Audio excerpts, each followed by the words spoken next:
દેશભરમાં ચર્ચામાં રહેલા નીટ પેપર લીક મુદ્દે આમ આદમી પાર્ટીએ એપી દ્વારા વિદ્યાર્થીઓના સમર્થનમાં વિરોધ પ્રદર્શન યોજવામાં આવ્યું હતું। પ્રદર્શન દરમિયાન પાર્ટીના નેતાઓએ કેન્દ્રીય શિક્ષણ મંત્રી ધર્મેન્દ્ર પ્રધાનના રાજીનામાની માંગ ઉઠાવી હતી।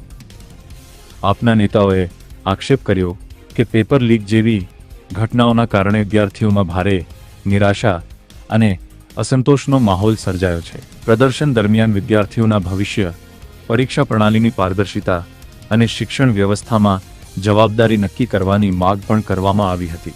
સાથે જ ગુજરાત સહિત વિવિધ રાજ્યોમાં અગાઉ સામે આવેલી પેપર લીકની ઘટનાઓનો ઉલ્લેખ કરીને જવાબદાર લોકો સામે કડક કાર્યવાહી કરવાની માંગ ઉઠાવવામાં આવી હતી। વિરોધ પ્રદર્શન દરમિયાન સરકારને વિદ્યાર્થીઓના હિતમાં અસરકારક પગલાં લેવા અને પરીક્ષા પ્રણાલીમાં વિશ્વાસ પુનઃસ્થાપિત કરવાની અપીલ કરવામાં આવી હતી। એટલે આમ આદમી પાર્ટી આજે વિદ્યાર્થીઓના સપોર્ટમાં આવી છે। જે જંતર મંતર ખાતે જે આંદોલન થયું છે એ ખરેખર મોદીને જંતર મંતર એથી છું મંતર કરશે આ વિદ્યાર્થીઓનો નારો છે।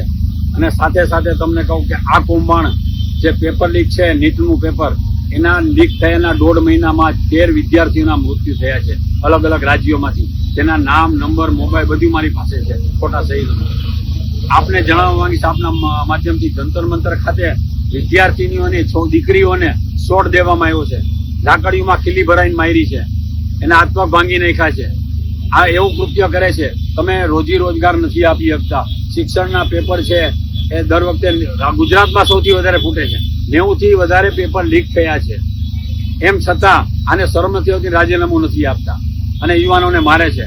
અમે તમને રોજી રોજગાર નહીં આપી પણ લાકડી 100% મારશું, આ ભાજપનો નારો છે। તમે વિચાર કરો કે આ લોકોને શરમ જ નથી કોઈ જાતની। ધર્મેન્દ્ર પ્રધાને રાજીનામું દઈ દેવું જોઈએ। એક દીકરાના 2 પગ ભાંગી નાખ્યા છે, અહીંયા મૃત્યુ થયું, અનેક લોકોને અહીંયા પણ મૃત્યુ થયા છે, પણ આ સરકાર બહાર નહીં આવવા દે। એટલે આપના માધ્યમથી કહેવા માંગુ છું, વિદ્યાર્થીઓ, યુવાનો, વાલીઓ આજે જાગી જાઓ અને આ ભાજપ સરકારને મત આપ્યાનો બધાને પસ્તાવો થાય છે। તો હવે તમે સમજો અને આને ઘર ભેગા કરો।